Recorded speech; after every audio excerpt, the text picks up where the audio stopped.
Tapi apa yang terjadi? Banyak aturan ditekuk sesuai dengan kepentingan yang sedang memegang kekuasaan.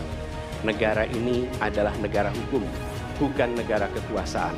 Kita lihat hukum itu harusnya tegak begini. Inilah hukum. Dalam kenyataannya, bengkok. Bahwa dari puncak sampai ke bawah, kami akan tegakkan hukum pada siapa saja.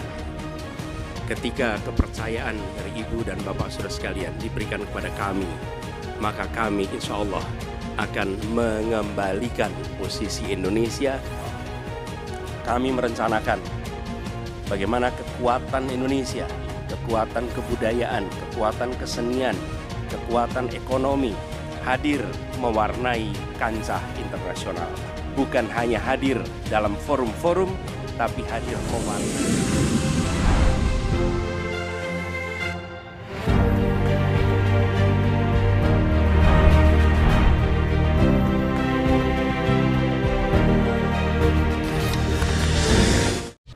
Assalamualaikum warahmatullahi wabarakatuh. Selamat malam dan salam sejahtera untuk semuanya. Bismillahirrahmanirrahim.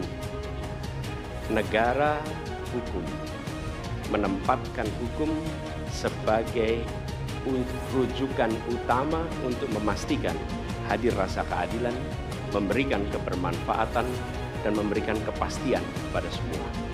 Ini harus dipegang teguh oleh pemegang kekuasaan, baik yang di puncak dan seluruh jajaran. Tapi apa yang terjadi? Banyak aturan ditekuk sesuai dengan kepentingan yang sedang memegang kekuasaan.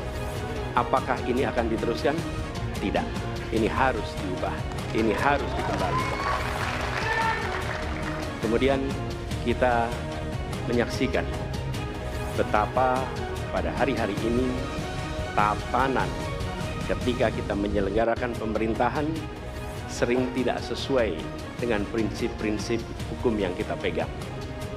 Karena itulah kami melihat perubahan ini harus kita kembalikan. Negara ini adalah negara hukum, bukan negara kekuasaan.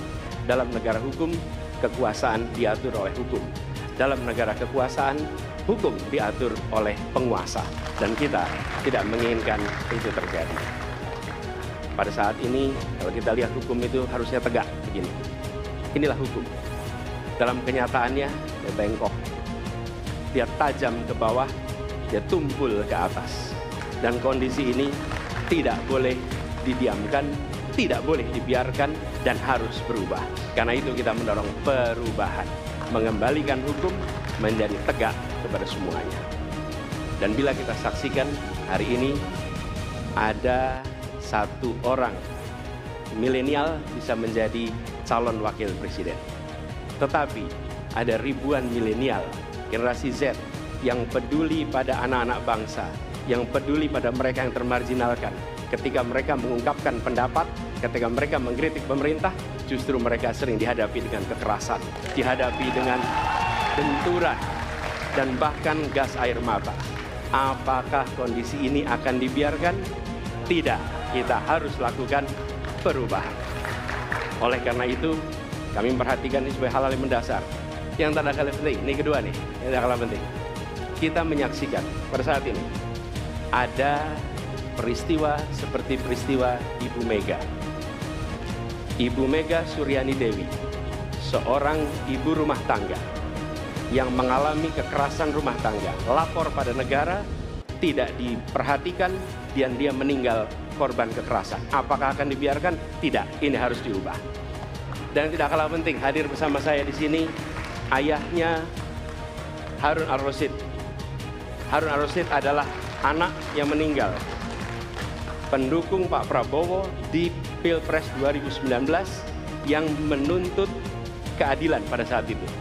Protes hasil pemilu. Apa yang terjadi? Dia tewas sampai dengan hari ini tidak ada kejelasan. Apakah ini akan dibiarkan?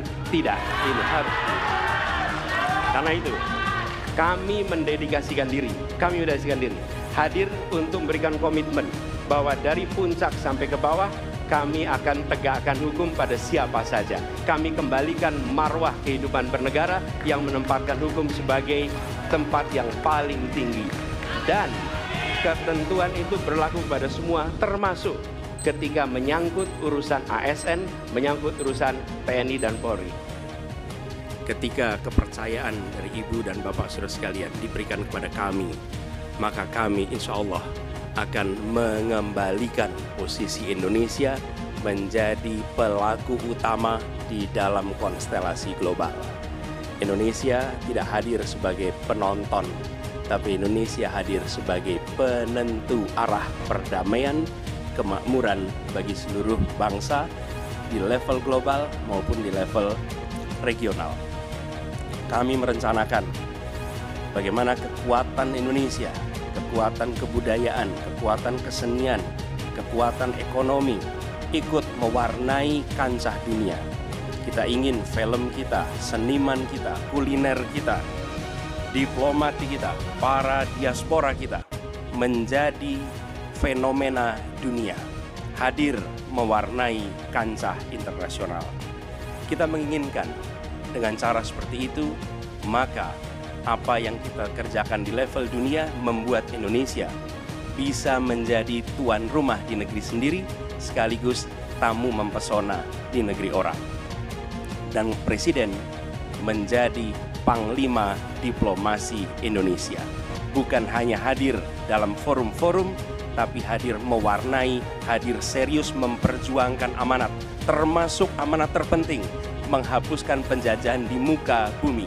Bukan sekedar statement dalam upacara, tapi Presiden dan seluruh jajaran diplomasi bekerja keras untuk itu, khususnya untuk Palestina.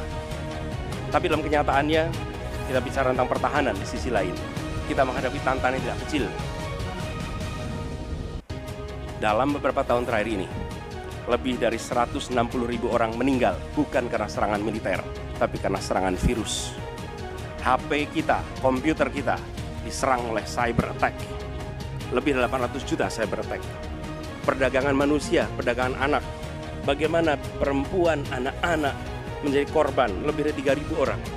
Dan narkoba menyerbu Indonesia. 4,8 juta orang terpapar narkoba. Keluarga-keluarga kita menderita karena narkoba ini. Dan itu pedih sekali. Itu tingkat keluarga. Pencurian ikan, pencurian pasir, itu menandakan bahwa kita kebobolan. Dan lebih jauh lagi, ironisnya, Kementerian Pertahanan menjadi kementerian yang dibobol oleh hacker 2023. Sebuah ironi, karena itu kita ingin mengembalikan. Dan 700 triliun anggaran Kementerian Pertahanan tidak bisa mempertahankan itu, justru digunakan untuk membeli alat-alat alutsista yang bekas. Di saat tentara kita lebih dari separuh tidak memiliki rumah dinas. Sementara menterinya punya, menurut Pak Jokowi, punya lebih dari 340 hektar tanah di Republik ini. Ini harus diubah. Tambah lagi, food estate singkong yang menguntungkan kroni, merusak lingkungan, dan tidak menghasilkan. Ini harus diubah. Kami akan memulai dengan kepemimpinan yang menjunjung tinggi etika, kepemimpinan yang mengandalkan data, informasi, kapasitas yang serius. Kita ingin Republik ini berperan di level global, dijaga secara serius untuk rumah tangga, untuk nasional, sehingga kewibawaan kita adalah kewibawaan berdasarkan kekuatan. Untuk itu kita butuh perubahan. Terima kasih. Assalamualaikum warahmatullahi wabarakatuh.